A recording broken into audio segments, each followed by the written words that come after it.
महाराज दशरथ से कहेंगे आखिर बात क्या है।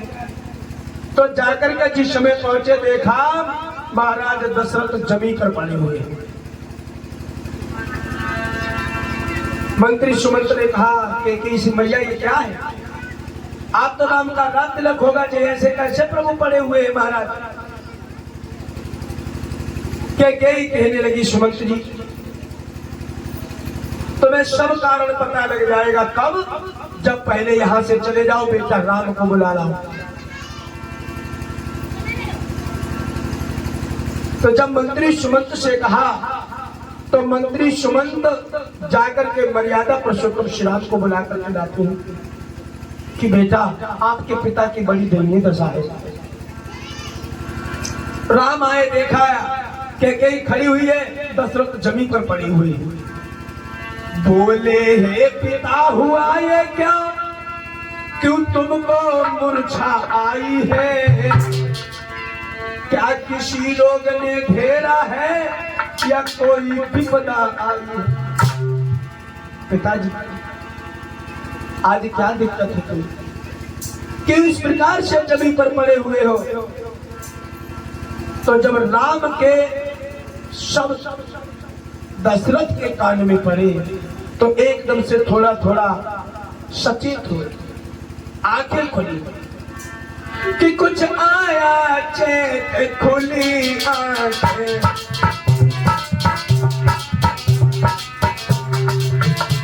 फिर एक श्वास मुख से निकला,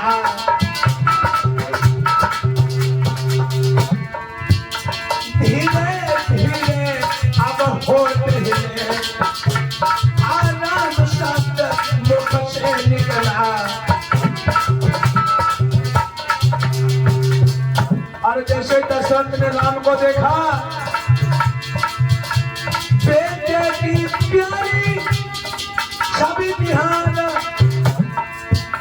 अच्छी प्रकार भरली आंखें, आशीष आंखों आंखों में दे, फिर वही बंद करनी आंखें।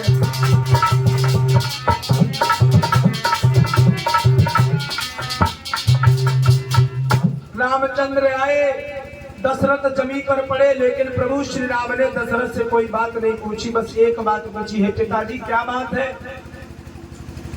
तुम्हें मूर्छा क्यों आ गई, कल तो तुम बड़े हचपट थे लेकिन आज बात क्या है, क्यों करा रहे हो, क्या कारण है, क्यों रो रहे हो।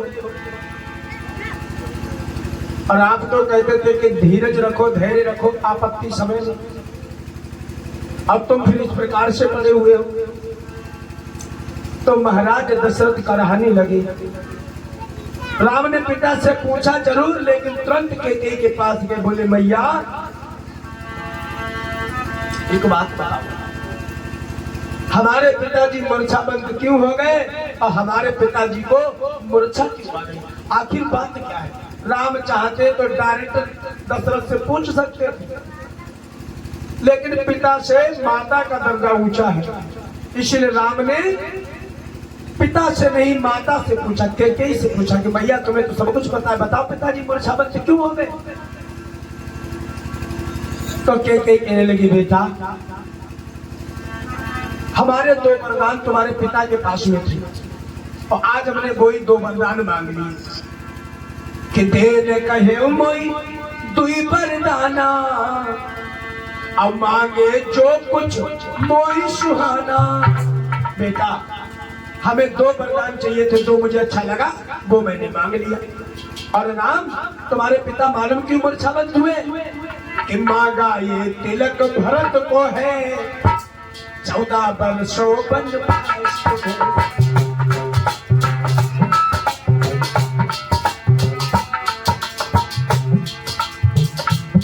हमने ये राज तिलक भरत के लिए मांगा, तुम्हारे लिए 14 वर्षों का वनवास।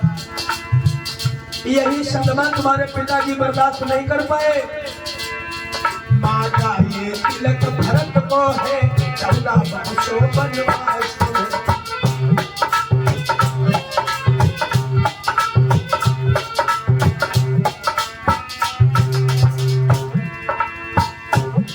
ये सुन के मूर्छा बंद हुए, दीक्षा दी रखे,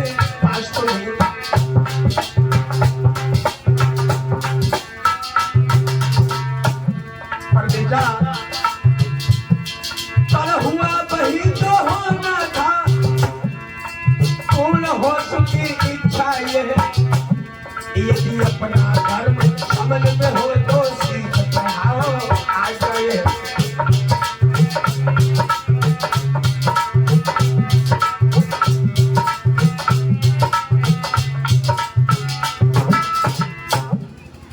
कहने लगी बेटा दो वरदान तुम्हारे पिता के पास में था तो मैंने दो वरदान मांग लिए।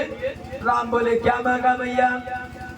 बोले पहले वरदान में भरत के लिए राजगद्दी और दूसरे वरदान में तुम्हारे लिए 14 वर्षों का वनवास। बस यही बात से तुम्हारे पिताजी मूर्छावंत हो गए। तो राम कहने लगे मैया बस इतनी सी बात में पिताजी मूर्छावंत हो गए? क्यों हो गए? मैं वनवास के लिए तो जा रहा हूं, ऐसा तो नहीं मैं लौट के नहीं आऊंगा। और माँ वो बेटा बड़ा भाग्यशाली माना जाता है जो अपने माता पिता की आज्ञा का पालन करता है। तेई जननी सोई सुत बड़ भागी जो पितु मात बचन अनुरागी। जो अपने माता पिता की आज्ञा का पालन करता है वो बेटा बड़ा भाग्यशाली माना गया है। और अगर यही बात है मैया तो आप बताओ हम तुरंत जाने के लिए बन के लिए तैयार हैं।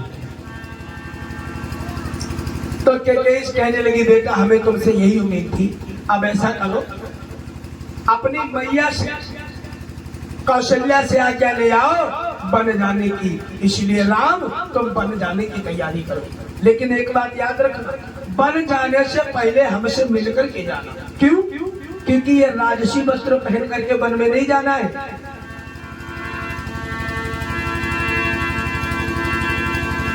कि है अंतिम आज्ञा और एक बेटा फिर लौट यहीं पर आना तुम।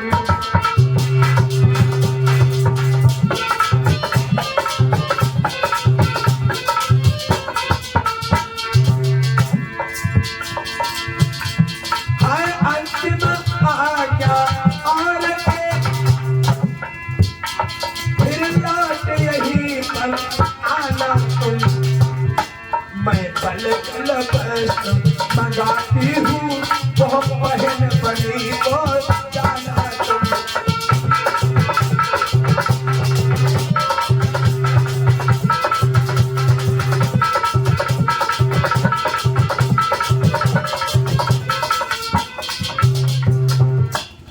बेटा बन जाने से पहले तुम हमारे पास आ। अब मैं तुम्हारे लिए बनकर वस्त्र मांगती हूँ वो पहन करके फिर बनी को चले जाना। तो राम बोले ठीक है मैया जैसी तुम्हारी इच्छा। प्रभु श्री राम वहां से निकले को भवन के पास से और कहा पहुंचे? अपनी कौशल्या मैया के पास।